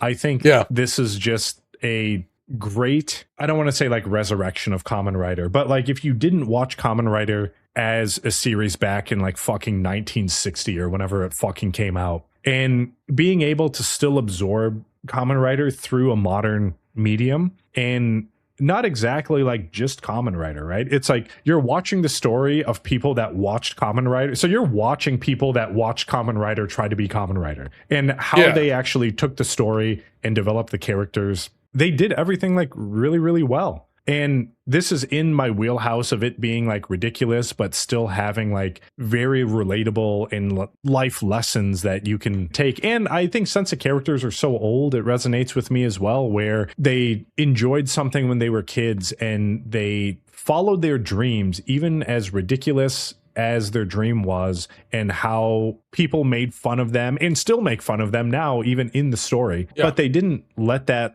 sway their passion for Kamen Rider and like fighting for what they believed was right. I gave it a 10 out of 10. I don't think this is for everybody, but I think it is crazy and ridiculous enough that everyone would enjoy it. That's my thing. Is it's not for everybody, but it was perfectly made for you, Greg. Yeah, it had everything I wanted in it. It had great character development. It had good pacing of the story. It had ridiculous aspects of just fucking crazy shit. You had a gangster guy in there too, like the stereotypical Yakuza dude. You had everything that basically that I love in a story. You had like fan service, but it wasn't, I don't personally believe it was that crazy. Like it was ridiculous. Don't get me wrong, but that's the theme of the story. They super exaggerate a lot of things, like the fights, the punches in the face, the amount of blood, the amount of teeth that are flying out of people's mouths. But to me, that's the charm of this show, is the ridiculousness. But then they do bring it back and like ground us all into reminding us that they are human and they can get hurt. And how do you like pick yourself up after defeats to make yourself stronger to continue to fight and get that dub? And I loved it. I think it's a great story. I hope they do continue it. I would have liked to see it, like, I don't want to say like wrap up or whatever, but they did fight Batman. They didn't kill him. Spider-Man kind of saves him in the end. And, you know, it kind of insinuates like, hey, oh yeah, at the very end too, they were like, oh, there's more shocker robberies as well. So there's still stuff for the characters to do. And they did kind of hint at the Ichio Yuriko relationship a tiny bit in the end episodes, where she was doing the classic apple peel, feed him apples at the hospital because he was injured. And then you had the contrast of that with Mitsuba and him just getting mouth-fed apples by Yukarisu. I thought they just did a really good job in terms of using all of the different story elements. Next, we move on to Your Eternity Season 3. I did talk about this in the last wrap-up episode because this is like an extended one, so I think there's 22 episodes in here. So I did talk about the first 12 episodes, and it still is the same as I talked about it in the other wrap-up episode. I just don't think that this is an anime for me. I feel like how they do the story and the what I believe to be more of like an abstract concepts that they are saying about Fushi and the Black One and all of the other characters, and how, you know, I think you could probably relate it to a story of death, rebirth, religion, that sort of thing. I feel like it was kind of like lost on me. I don't really understand necessarily, like high level, I understand what's going on, but I think the intricacies of it are getting lost on me as an individual. The entire like knocker thing, and then the one girl, I can't remember her name, but the one where her family is descendants of the Guardians or whatever, and then she kind of is pining for Fushi just like the other Guardians were in the seasons 1 and season 2, part 1, part 2, or whatever. I'm not going to spend too much time on it because I did kind of review high level the story in the past wrap up, and to me, it hasn't really like changed too much in terms of being able to sway me into enjoying it a bit more. I don't think this is something that DJ Montague would enjoy. And yeah, I will probably just chalk it up to, I'm trying to see what I gave the other ones here real quick, because I'll probably just give it the same thing. Well, apparently I didn't rate it. I'll just do a quick off the cuff rating here with my tabulating. And I mean, the animation was good. Animation good. They did develop some characters, so I can't take too much away. I don't really understand the story. I don't think it was for me. I give it a 6. If you're into that like high level existential conversation about what things are, how things are created, and how things should be, and the story of an individual that's trying to survive in humanity but doesn't understand it and has to learn it day to day, I think you would like it. It's not for me. Gnosia, back half. I ended up really liking the story. I know that it is based off of like a game. You can make the comparison to Among Us, but I think it's inaccurate to say that Gnosia was based off of Among Us. So it was a visual novel social deduction role-playing game that was released in 2019 for the PlayStation Vita and has since ported to various other platforms. And the latest versions were released in December 2023. So if you wanted to, I guess you can play it on fucking Xbox and PlayStation 5. Kind of high level what I was reading, I think people were saying some elements of it they didn't enjoy, but more or less it kind of held true to the visual novel game. And I'm not going to spend too much time on this too, because I did review the first half of this in the last wrap up that we did. And it does hold true where initially I did watch this. I was not enjoying it at all. And near the mid season, they really turned on the story elements and the importance of what the silver keys were and what our main character was doing. And they do maintain that throughout the back half. We do get closure in terms of Yuri's journey and figuring out his whole idea of like being a quote unquote a bug in the system, like he himself shouldn't have existed. But he goes through and does what he does, uncovers all of the intricacies of the characters, and then saves Setsu at the end. And I thought it was a really good wrap up and everything was well put together, even though I didn't initially enjoy it from the start. This is another one that I'm glad that I persevered through and saw to the end. I gave it a 7. Would I recommend it? Not to everyone. I think if you were into kind of that like mystery, sci-fi, deduction, is everything as it seems kind of story, I think you would like this. If you aren't into that, then I think you might find it a bit boring. But more or less, like I did enjoy it and I'm glad I stuck through. I don't think DJ Montague would like this as a whole. I think there's some elements of it that you would like and you would appreciate. But as a whole, I think this might be a little, I don't want to say slow, but not your style. Okay. Next up is Sentenced to be a Hero.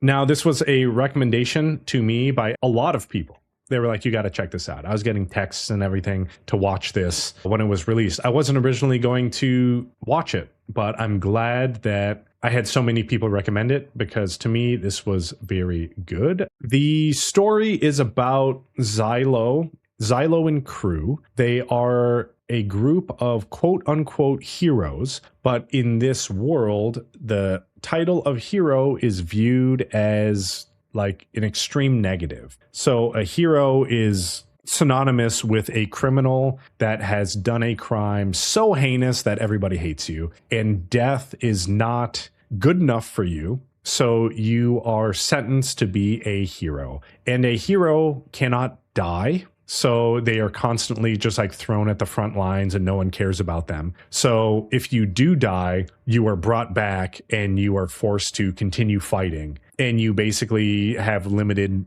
freedom. Like you almost have like a bomb collar on your neck. Think of it that way. So if they don't like what you're doing, they can just like blow you up and then you have to get reincarnated and come back to the front lines. Pretty much. It sounds so sick, but also miserable. Yeah, you do have a penalty for dying. You lose your memories and your sense of self. You are losing like a part of who you were. Yeah, you're just losing your mind slowly. Yeah. And these characters, we don't really know how many times that they have died and been brought back quite yet, except one of them, Tatsuya. It is insinuated this dude died a fucking shit ton. And he kind of has just gone into like zombie crazy mode. And the only ones that can really like talk to him or relate to him are the other heroes because they've been like quote unquote partied for so long. It's weird because like it did have like a really gritty feel in the beginning, but it does have like a lot of action similar to like a shonen, I would say. Like it's built on a world where the demon blight is threatening humanity. You basically have the military and the religious power, and they are supposed to like work in tandem. But then pretty early on in the series, you do see that there is like a political divide between like the church and the military. And these heroes are kind of just caught in between because they just are supposed to take orders, and then, you know, they're basically assigned to suicide missions constantly. But then Xylo with his fucking exploding daggers and shit is basically working his hardest to try to not let anyone die. And he does a pretty good job, I suppose. We do get more backstory on Xylo and the other heroes as the story goes on. So we do learn that Xylo was like a high-ranking military general dude. And then we do see that it seems like all of the heroes that are sentenced to be heroes basically had their crimes blown out of proportion, and they were forced down this path of being a hero. At the end of the series, we do understand a bit more of what a hero actually is. And it seems like there's some shit being worked on in the background. And what is the demon blight? There are humans that are working with the demon blight that are making it hard for like everyone and humanity. And Brother, you're explaining capitalism, the show right now. You know that, right? Am I? Okay, well then, cool. You would like it. I am already loaded it up. I'm already going to be watching it after we get off stream. The animation is really good. I like the story a lot. Like the idea of the heroes, the idea of the goddesses, the idea that there's like a little bit more to this story that they are showing us right now in season 1. I feel like there's this kind of dark underbelly of the story that at some point they're going to fucking flip that rock and we're going to see all of the shit that's underneath. They're hinting at it right now that things aren't as they seem, and there probably are 7 light novels, just so you know. That's a lot of juice for the squeeze.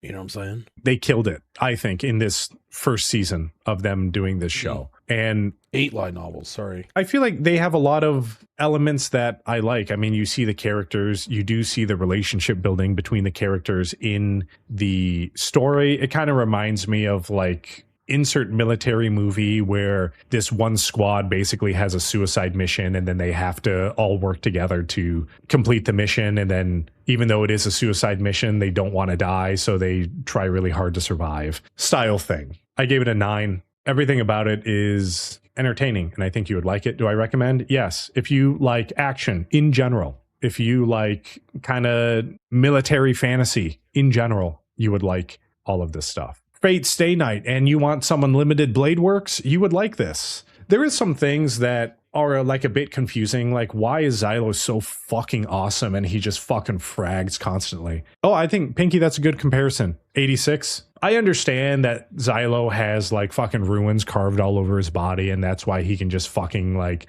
explode literally everything, and he has, you know, such a high level understanding of how those ruins work that he can control his explosions and shit. Like, I get it. It is a little crazy, but it's good nonetheless.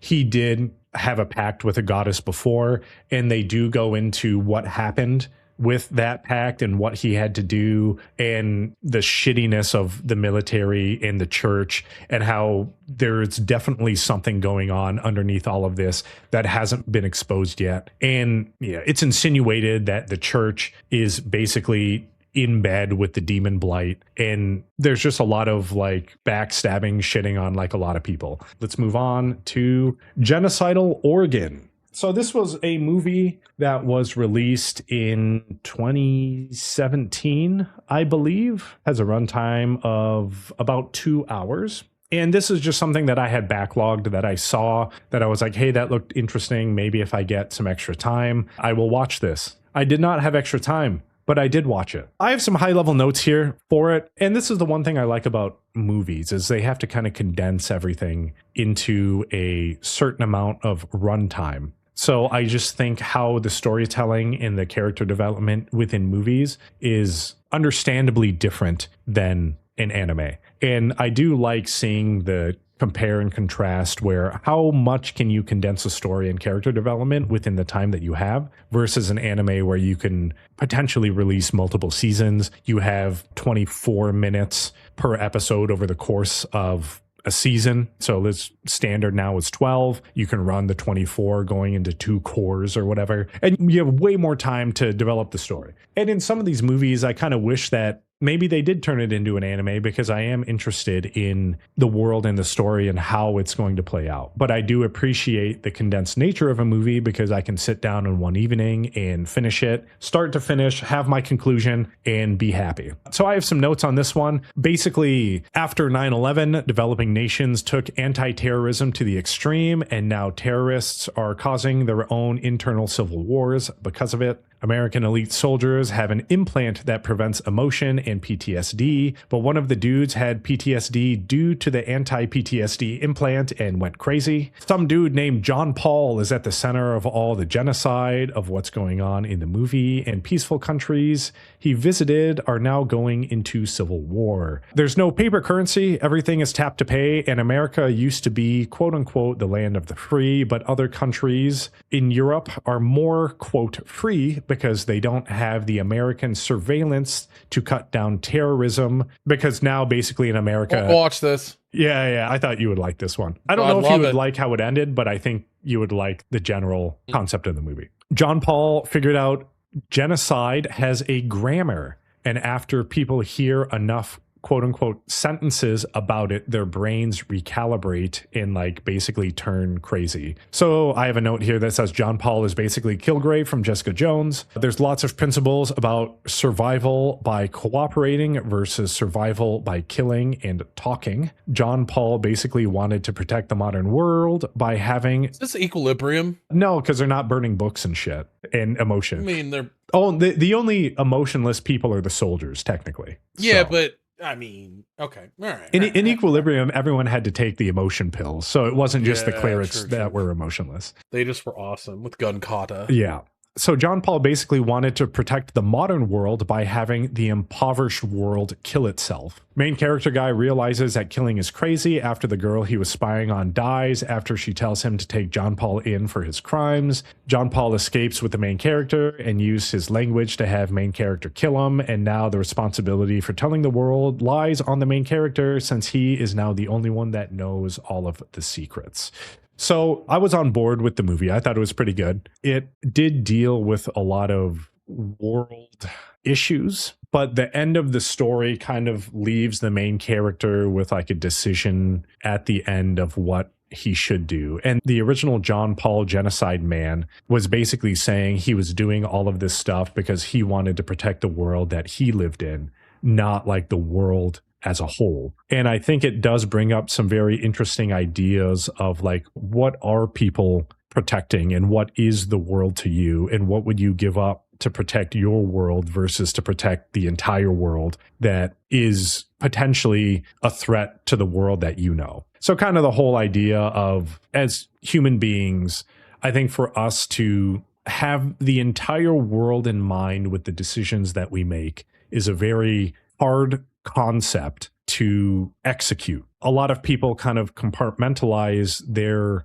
life into their own like little world. As you're going through life, ideally you're protecting this world that you know in your brain, even though like there's an entire world out there. But how are you going to take action based off of the entirety of everything that's there, while it's easier to take action on the world that you have around you? So I thought it had a lot of cool story elements like that, and it is understandable how that works, because you hear a lot of people, they're just like, you know, I'm going to protect my family no matter what, like that's first and foremost, and that's what I'm going to protect even if I have to like fuck over other people, sort of thing. Yes. But then now you're kind of, John Paul is exploding this into genociding nations to protect what he knows as his modern world or whatever. So really interesting story. The animation is unique as well. Like, it is from 2017. So this is 9 years old. And I'm trying to remember things from that time era. But I did... Craig. What? You can't say that. It's illegal. 2017 is 9 years old. yeah. Those words can't go together like that. I think the animation was unique enough. It kind of reminded me of like I don't want to say like cell shaded, and I'm not like hip on fucking animation terms, but to me, it didn't seem like a traditional animation. It was unique enough to stand out in my mind how the animation was. It kind of reminded me a little bit of, I'm going to like super date myself, but there's a game called Another World. It was for the Super Nintendo, like way back in the day. And it kind of reminds me of that style animation. Obviously, Another World, if you remember it, the details of the characters weren't there until you hit like the cutscenes. And even then, when you hit the cutscenes, the detail had more to be desired. But just in general, I think that style of that visual style is what it reminds me of. And just to date myself super bad, Another World was released in 1991. Golly, we are old, Greg. Yeah. I mean, this shit looks really good. I get kind of what you're saying with the animation style being, yeah, no, this looks really good. I think the only reason I didn't know about this is because we could kind of see the time frame in which a lot of political things, during when big political things are happening, a lot of political movies and shows will get swept under the rug. I gave it a 7. Would I recommend it? I think so. I think I would recommend the majority of anime movies I watch just because of how easily digestible they are.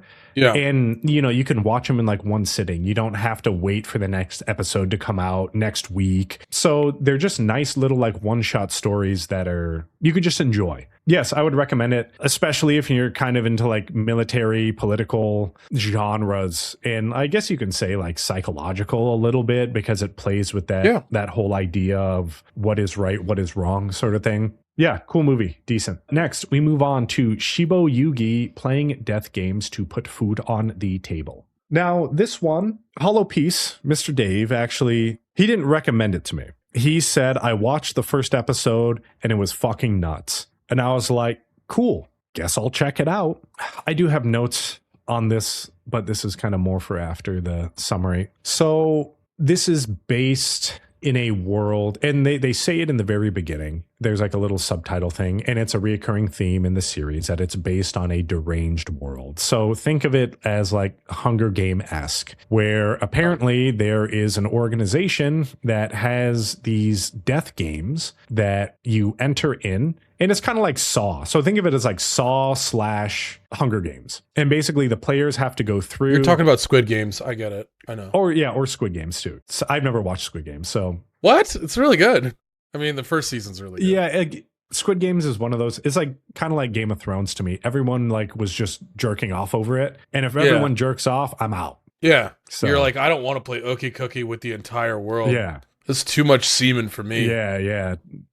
Anyway, so that's kind of the basis of the world in the show. So the very first episode, we have our main character chick, Yuki. She's done 26 of these death games or whatever with her idea of getting to 99. And it's revealed later on in the story why she wants to get to 99 and all that stuff. When you enter into these games, they basically inject you with like a bunch of shit. So like as you're getting damaged or hurt, it comes out as like stuffing of like a stuffed animal or something like that. So in the first episode, you'd see some girl get like sawed up or whatever. And, you're just seeing white fluffy stuff like fly out everywhere. But the idea is if you lose a limb or you lose a lot of blood or something, technically you can still survive and get out, and they could like reattach your arm or something like that. They call it like the preservation fluid that they inject into all the players of the game. The episodes go through, you see these death games. There's different styles of games. You kind of have the escape room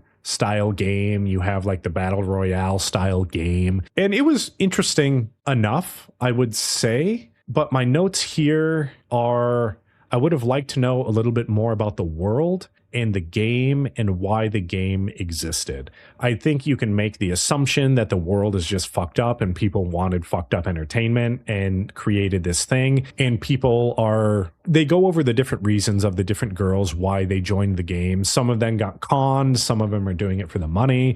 Some of them are doing it because they just like to kill. Like you have all these other reasons why people are joining the games. Another theme of the show is as it changes scenes, you see like a bunch of numbers pop up. So it'll be like 36/48 or something like that. And I read that the numbers that appear on the screen are in relations to the chapters of the manga.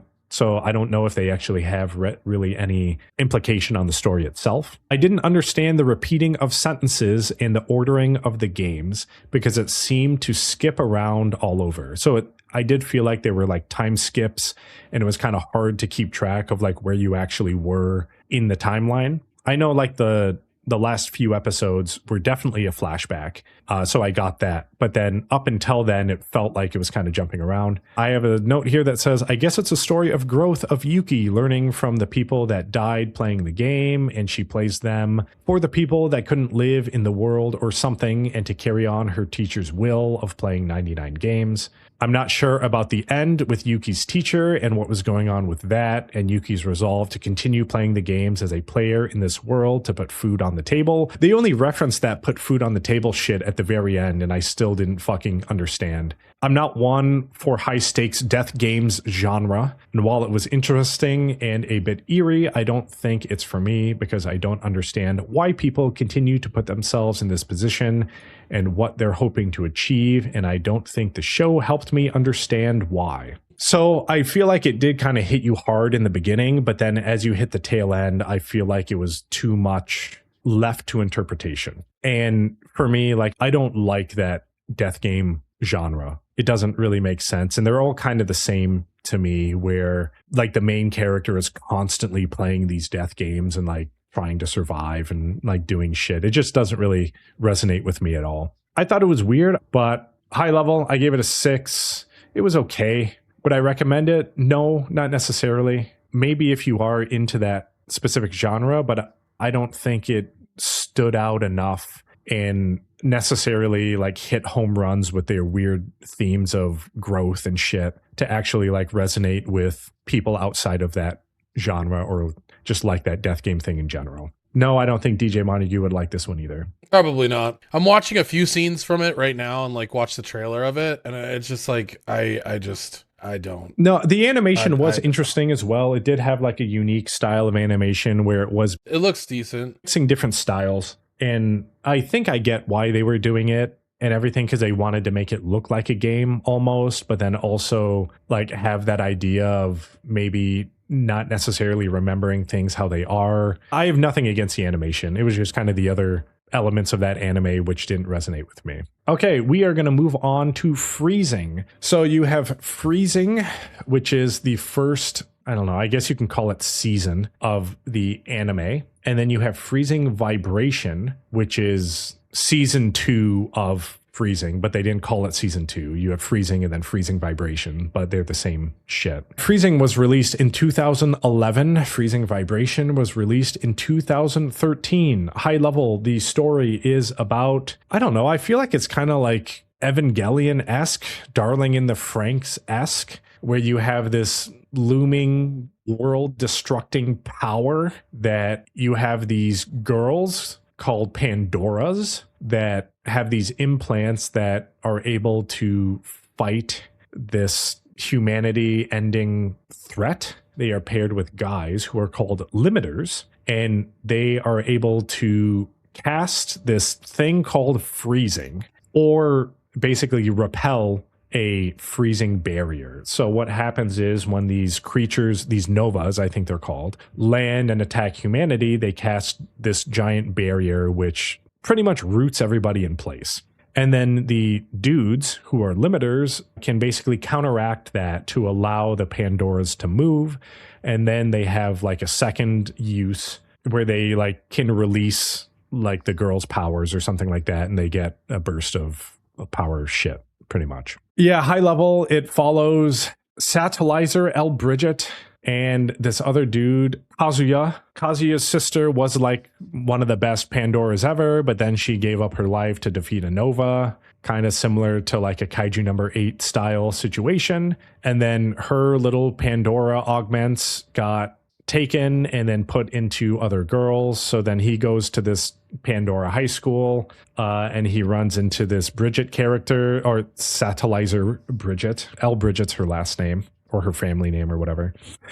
But basically she's like the untouchable queen and supposedly some like really, really good Pandora girl or whatever. But then, you know, he obviously breaks through and then gets some sort of relationship with her and they hang out. And then in the first season of Freezing, you're just introduced to the characters. It's more like a fucking high school shit where there's like cliques and like, oh, the upperclassmen are better than the lowerclassmen. It looks like it would make me fucking angry. You wouldn't like this 100%. Yeah. But yeah, so apparently these Nova events are rare. They don't happen all the time. So, you know, they're training these Pandora girls to fight them. But, you know, in the time where it's like lax, everyone just kind of loses sight of what they're actually training for because they haven't had to go encounter it. You know, it's kind of like whatever. It was all right enough. I mean, you had the original character development between Kazuya and Satella, and then you have the insertion of Rana, who is another transfer student into the school and stuff, and whatever, the girls fight, you see some powers, their clothes get ripped up and shit.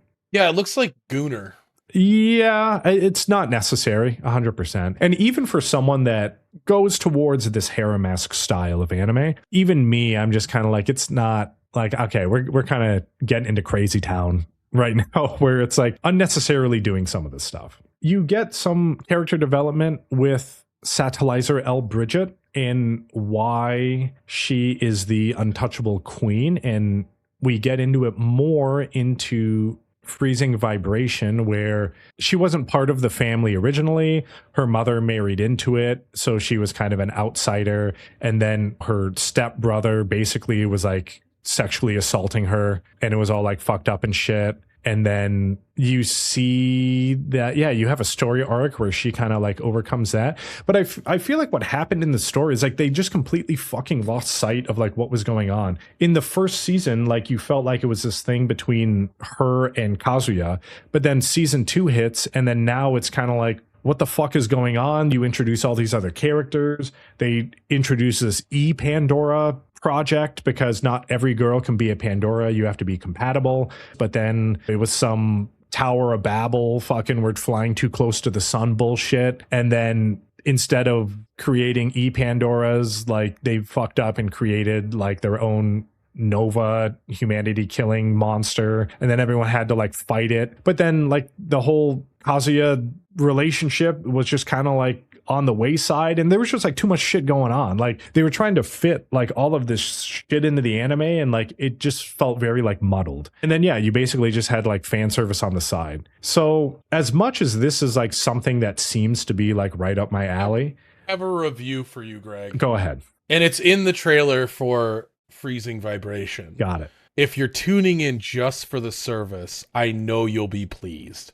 Pedro Cortez of Japaninator. Even the fan service, like here, I wouldn't even say you'd be like quote unquote pleased. To me, like fan service is like the name obviously says it. Something you put in for the fan, like goon fans. It's like gooner service. Yeah. It's not even fan service. Now, right. The situations that the fan service is like, it's not, I don't feel like it was normally fan service, like in general, kind of like smile and be like, fan service. Like it's kind of like I see it. But then it didn't make me feel good, I guess. Right? Yeah. Like it's like, okay, it's like there's two different styles. Chain Soldier does fan service after the fight is completed. Yeah. Right? I mean, it's like some of them have during the fights, in the manga at least. Whereas like this, it just seems like it's always during the fights. And it's very much like everybody's at risk of death. Why do I need to look at titties right now? Like, you know what I mean? Like that. Exactly. And I hate that. Yeah, it felt out of place. Yeah. Yeah, and it's exactly what you said. I don't like that style where it's not needed during like an intense fight. Now, if you were doing something like Queen's Blade, that's like a little bit different. With Freezing, it didn't feel like it was, it definitely didn't feel necessary. It didn't feel good. And it felt like they set a precedent and then they felt like they had to continue it. Like you couldn't change course. It was just like, well, we kind of put this in, so now we just have to keep fucking doing it because this is the precedent that we set. Right. And I gave it a 5. I just don't think it was really that good or compelling. And I saw like, I think what they were trying to do, but I just don't think the execution was there. And my handful of notes says, yeah, it reminds me of Darling in the Franxx, where the team is a girl/guy pair. It has hints of Evangelion and Claymore, Claire/Rocky vibes, Kaiju number 8, Agent Aika, Terraformars. I don't recommend, even for like harem watchers. I just feel like there's a lot better stuff out there. And maybe back in like 2011, this would have been a recommendation. But I think now, 15 years in the future, there's like a lot of other harem anime fan service you could watch that I feel like is better. And I don't think that this necessarily like set up the genre as a whole, and you're like missing out on developmental elements of other animes that you would have missed if you didn't watch this. Kind of like Evangelion. Even though I don't like Evangelion, I feel like a lot of anime uses it as almost like a guide of developing some types of stories that if you did watch it, you can appreciate how other stories evolved because of it. This is definitely not one of those animes. And then the last one that I have for you guys today is Blue Submarine number 6. I fucking watched this as a kid. I have a couple notes here before I start on it. It was released in 1998. It is a 4-episode OVA based off a manga from 1967, but there was a republished series with 2 volumes releasing in 1999 and then another 2 in 2011. The anime was released in the US in 2000 and aired on Toonami in November of that year. I heard that this anime was one of the first to start breaking into 3D CGI along with 2D, and you can fucking tell. But considering this is from 1998, I don't think it's actually that bad. Yeah. Yeah, I mean, I guess in the 3D CG alongside 2D, it definitely had like Final Fantasy like 7 vibes where they had like the fucking movie and then like the sprite overlay, and you can fucking totally tell that that was going on. This is kind of the same style, but I remember like Final Fantasy 7 when it first came out, like it just blew your fucking mind. You're like, this is fucking nuts. So back then in 1998, if you watch this, like this probably was amazing as shit. You watch it now and it's kind of like, you know, it's aged a bit. Being from 1998, obviously it has old style animation, which I enjoy. So it reminded me of kind of like Venus Wars, Green Legend Ran, Iria, OVAs from that time period, which for me is nostalgic, I suppose. And I honestly enjoy that hand-drawn older style animation, sometimes over the new style animation that we have now, a la Demon Slayer. It reminds me kind of like The Matrix, where humanity's on the verge of extinction because Zorndike, who is some crazy scientist dude, is like fucking up the Earth's magnetic field and causing global warming and melting ice caps and shit. And they have to defeat him for humanity. And Zorndike is doing some beast mutation shit, and that's who the humans are fighting against. Soundtrack is basically Cowboy Bebop. It has that super jazzy style soundtrack, and the opening and ending themes are that kind of noir, smoke-filled bar, kind of like sexy style Japanese voice singing. So lots of like nostalgic elements for me that I really enjoy. I have a note here that says it's a story about understanding each other, I suppose. And the story and the character development moved very fast. And I guess that's expected out of a 4-episode OVA of that time period. Now, if I had to summarize it really quick, you have military, Blue Fleet. They're like, fight for humanity. We're all going to die. The whole world is underwater, basically. You have rough and tumble ex-military submarine pilot dude that is just trying to live for himself. But then he gets recruited to come back, does some backflips and shit, fights one of the... I remember, I'm watching the trailer and I fucking remember this shit. I remember it being awesome too. Like, I remember I liked it, but... Like, okay, watching it as an adult, though, like, how do you feel about it as an adult now? Aside from, like, the execution parts of it, it being a 4-episode OVA, understanding that the story has to be condensed, the character development has to be condensed, all of that stuff. I think as an anime, like right now as an adult, I still think it's really good.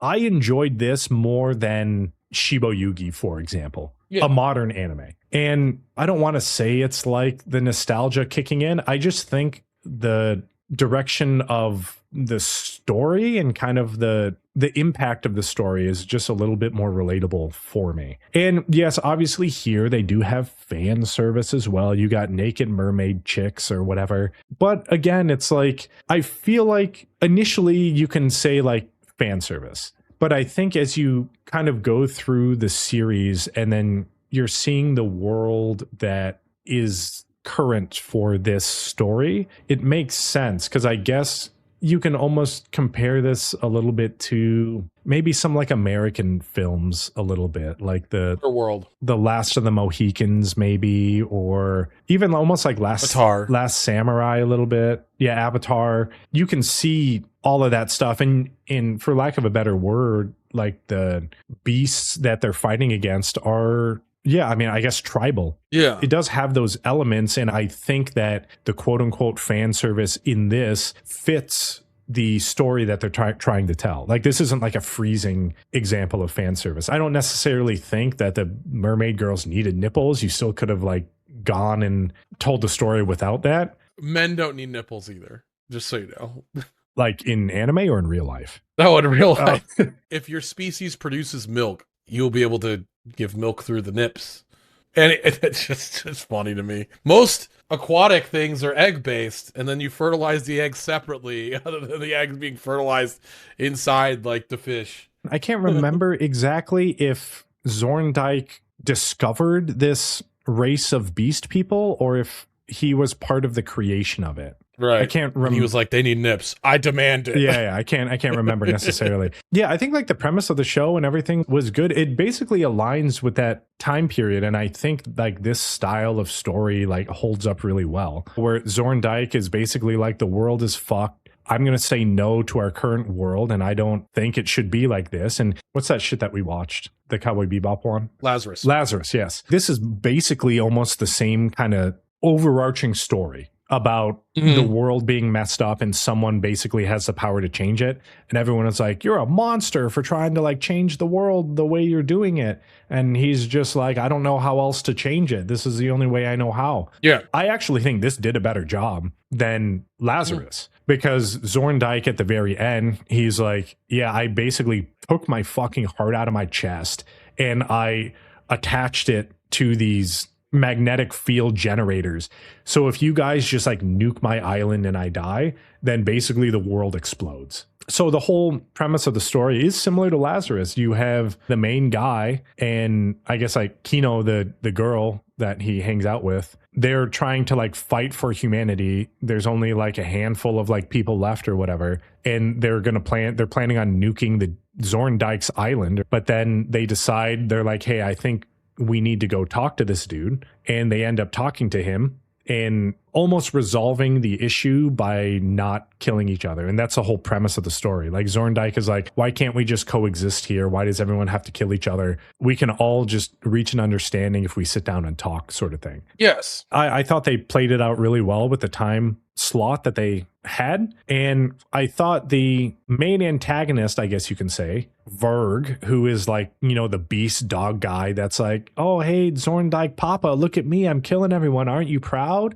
And he's just like, I don't know, man. Like, you know, I just want you to come home safe. So, you know, you don't have to kill everyone. And then Verg is like, nah, dude, kill everything. This is what they killed us. We kill them. Eye for an eye sort of thing. You have those general ideas of revenge thing. Oh, you killed my parents. I'm going to kill you. Oh, you killed my people. Well, I'm going to kill your people.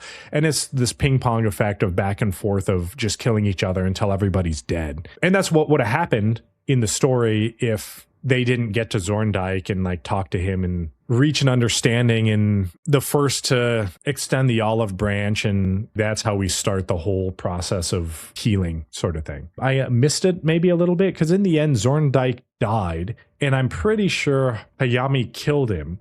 But I think it was like a mutual thing where Zorndike was like, all right, time for me to go. And Hayami is the dude that was there and like reached this understanding with him. And as they're carting off Zorndike's dead body into the sea, Verg comes back and he's like, you killed my dad. And he's just like fucking up Hayami. And he's like, nah, man, your dad told me we got to talk to each other. And then you can see the emotional struggle Verg is going through. And he's just like, no, dude, you killed my dad. Fuck you. And then he's basically the dog from Up, where he has like the talking collar and that's how he's able to communicate. But he's like, you know what? Yeah. Like I'm in such like a terrible emotional state because you killed my dad. I don't ever want to talk to you again. And he like rips the collar off. So basically saying he's like forsaking communication. The time for talking is done. But he just goes off with the rest of his people into the sea. And then I guess it's assumed that humanity is going to start rebuilding and they're going to have to revisit this whole idea of coexisting with the beast people. It was really good. I'm a fan of like anime movies. I'm a fan of OVAs with like a shorter runtime where they're basically forced to do the beginning, middle, and end and come to a conclusion at the end. I'm a huge fan. So the fact that this was only 4 episodes isn't a big deal to me. One of my favorite animes of all time, Iria, does the same thing. It's like a 4-episode OVA. Green Legend Ran, like I said before, I think that's also around like a 4-episode OVA. Venus Wars is a movie. So a lot of like my favorite movies or favorite animes from the past end up being in that same time structure. And I feel like we kind of are missing that in modern era animes, because now there isn't really any like direct to video shit anymore. Normally it's like direct to Netflix. You have the ONAs now. But even then, to me, those are basically just animes, because you're still running fucking 12 episode shots of that. And then you can just do it again. You can just release it back, like direct to like ONA or whatever. So in my mind, like you're just releasing fucking anime, but it's not being like aired on TV now, but it's still having the same cadence and the same production style as a traditional anime would have. With currently the drama around Steel Ball Run, Netflix released the first episode of JoJo's Bizarre Adventure Steel Ball Run, which is what people have been like clamoring for years. And then they were like, cool, we'll release the rest of it when we're ready. Oh, so they basically released one episode like as a teaser, and then are just like, well, kind of, we'll just do the rest later. Like how the release style and cadence was back in the 90s and the early 2000s, I felt like created a uniqueness of the anime genre like as a whole. It was like people wanted to make these animes and release them, but you can't secure full time slots on like a TV network because they were all reserved for the giant animes like fucking Conan the Detective, fucking One Piece. You're not going to get a time slot unless you had like $1 trillion to basically buy one. So what was your only other option? It's to release direct to video, and then people would just walk into fucking Sundance and then look at shit that would appeal to them, and you kind of just like, you would just buy it and like hope for the best. And I feel like that's really changed a lot, and it's something that I feel like we kind of miss in this modern era. Yeah. It's also, we live in a world where there's so much content coming out. There's so many video games coming out. There's so much like just like assaulting us at any given time, because it's less about like how good the video game is and how good word of mouth is and like having that communication with like your neighbor or something like that, and more about like how much can a company market such a thing. Obviously you go to like Suncoast or you know whatever and go sit and like look through the DVD section. I mean, it's a small DVD store. Or you go to like Hollywood Video and you have like a whole wall of like fucking 40 DVDs of like Titanic or whatever. There was options, but it was less of a commitment. Nowadays, it's like, oh, your commitment is supposedly less, but it's like $15 a month for Netflix, $15 a month for Paramount Plus, $15 a month for HBO Max, $15 a month for this shit. And it's like, you have to have all of these to get all of these. Amazon, it's just like, you already have enough decision fatigue before you even start looking at the movies that are on the list to decide what platform you're going to watch. Because you said it's kind of the same with like video games. Because when I was a kid, I'm going to super date myself again. So everyone fucking buckle up, because you're going to go back into the past. Hey, Greg, my 40th birthday's this year, all right? We're old. I remember like when the advent of the internet came out, and then now it's like, okay, you can go like get demos. So you can go to like whatever fucking 2cows.com back in the day, and you can find like demos of games, and you would download the game and you would play it, and you'd be like, this game is sick. And then you would walk into like Walden Software at the mall, and then you would hopefully find your game. And if you didn't find your game yet, you would go to the counter, open up the fucking binder, and then go down this list of games that were written down on a piece of paper and find the release date, and basically just like, damn, I'm going to mark my calendar, my physical calendar that's on my wall, for when this game comes out, so I can go back to the store and I can buy it. And I just remember like there was a game that I really liked. It was called Crusader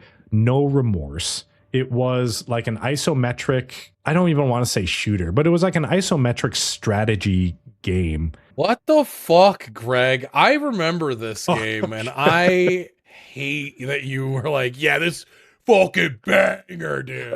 It wasn't a bang. I'm not going to say it was a banger, right? Okay. Like, but it was just a game that I saw. I got the demo, and I was like, this seems cool. Yeah. I went down to the store and I bought it, and I'm not going to say it was like a great game, because I remember remember playing the game now, and no, it was bad, because you would basically like go through the map, and then you would hit the edge, and then it would kind of move the screen, and then you would go to like a new portion of the map. But then if you like fucked up and then you hit back and went back, everything fucking respawned, and you'd have to like kill everything again. And it was, you know, it wasn't the best game in the world, okay? But this was a game that like I downloaded a demo for, and then I went and got the game because of that. Damn, look at those explosions. Going into like Walden Software, and you would just look at games, and then you would buy a game kind of based off of the box art and what you read on, similar to like a book. You would go to a bookstore, you would read the summary on the back, and then, you know, be like, it looks good to me. And then you would just go buy the game, right? There was no like giant review list on Steam where you can look at,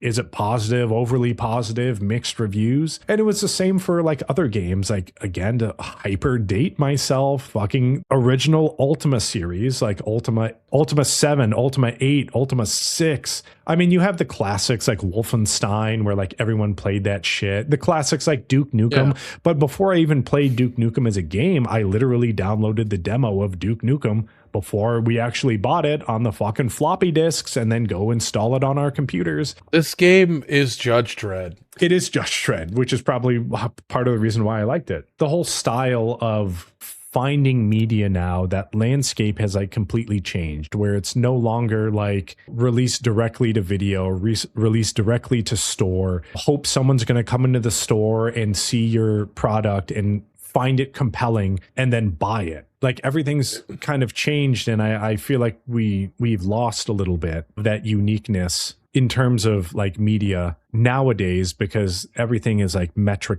based and everything is demographic based, and like how do we create something that hits all sorts of audiences, because the more audiences we hit, it's going to make more money. I feel like we've lost the idea of creating something that we believed was really cool ourselves, putting it out there, and then hoping other people would enjoy it too. I feel like it's now a more like weird targeted thing versus creating something in your mind that you believed was like all industries of this. I know, and it sucks. I mean, it's just, it does. I wholeheartedly agree, and that's a symptom of capitalism. Because at the end of the day, it's a corporation deciding, hey, how do we make as much money as possible, as fast as possible, while putting out a product that is serviceable enough that people will keep ordering it. That is what's becoming like the norm. And it's, as we continue, it's the same for electronics, it's the same for cars, it's the same for TV, it's the same for music, it's the same for video games.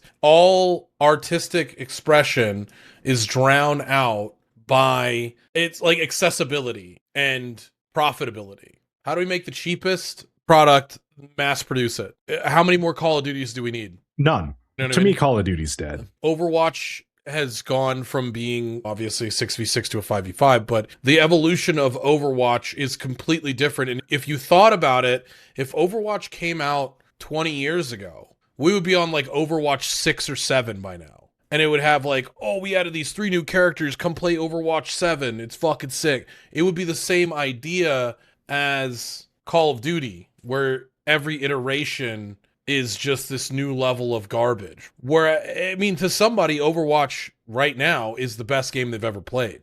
But to me, it's just I have no interest in it anymore. I don't think Overwatch is ruined, by the way. I think Overwatch is just different than what I want it to be. Because I also played old Overwatch. But I think that's also just to state in this dialogue that we're having. Yeah, I mean, Overwatch is basically like Bleach to me. Like, I love that game. And then how it's made its progression is what made me lose my taste in it. But and did you also love old League of Legends? Both of us. We were there before League of Legends existed. We were there when Warcraft 3 was the thing, and then you made a mod called Defense of the Ancients. Well, it was a use map settings thing that I think it was like 7 or 8 people were working on iterations of. And then like, I mean, you couldn't claim it as your own. So like literally people would just like make their own balance changes and iterations. Yeah. So like there was like a communal decision on like, oh, we all play on this patch of this version of this thing Dota used to be versus what it is now. This is what I was talking about before. Like you're having people make something because they believe that this is going to be sick and it's going to be cool and people are going to like it. And they didn't have like some sort of metric or demographic they're trying to hit. It's literally people just making a mod of something that they like and they believe, or they hope that other people are going to download it and like it too. Another giant example of that is Counter-Strike. Counter-Strike was never a fucking game. It was a Half-Life mod that changed it from being Gordon Freeman into like some military shooter sim. Someone just made that, like, and then people played it and they're like, this is fucking sick. And then they spun it off into their own game after that. Yeah, because tactical shooters didn't exist like that back then. I know. And people wanted some sort of realism because we had during that time we had Unreal Tournament where it required so much brain power for how fast you were moving, how much you could switch guns, and how much map control you could have, all of these things. For us, Unreal Tournament doesn't exist anymore. Which sucks, because I really liked Unreal Tournament. But I don't think it can. I don't think that there's room for Unreal Tournament in the world anymore. Fighting games were never meant to have combos. Ever. The original iteration of Street Fighter did not have combos. It was an accident. And then the second iteration of Street Fighter 2, not meant to have combos again. It was meant to be a poking chess match. And then it evolved because the players evolved. Or the players forced it to evolve. I think that there's a mixture of the player bases and the developers. But at the end of the day, the dilution of what the players want, what the company wants to put out, and what you can actually, as a developer, make enough money to fucking keep the lights on with. Dude, Supervive being a prime example. An amazing game, but it doesn't catch fire, and you have to say, hey, when do we shut the lights off? When do we move on to something else? Another prime example, V Rising. Incredible game in that same similar genre of that top-down, but it's PvE oriented to PvP at the end game. But at the end of the day, who really keeps playing that game? The people that play the PvE part of it might. People want to build stuff, might. But the people that PvP are mostly gone because they want something that's iterated on daily, monthly, weekly, whatever it is. But now I just think that the expectation of, I guess, gamers now is it needs to have some sort of expected end polish, that if you are not hitting that, then the game won't survive. And that's why you have these little mini studios that are popping up and trying to make money on Steam. They're trying to do that and survive. But now the idea of making something that you like and are passionate about and hope it'll resonate with other people is now a lot harder, because the bar is now set so high that you need to make some sort of money off of it now. And it's not just some pastime that you do after work, reskinning textures in Counter-Strike. A passion project that's released now to continue being a passion project, people will just shit on it. And that's what we end up with at the end of the day is there's a lot of different mediums. And who do you go to absorb and get the thing that you want to indulge in? I have a very different style of what video games that I truly at heart enjoy than most other people. And do you come to me for my opinions of video games, or do you go to Joe Schmo down the street who is the same way?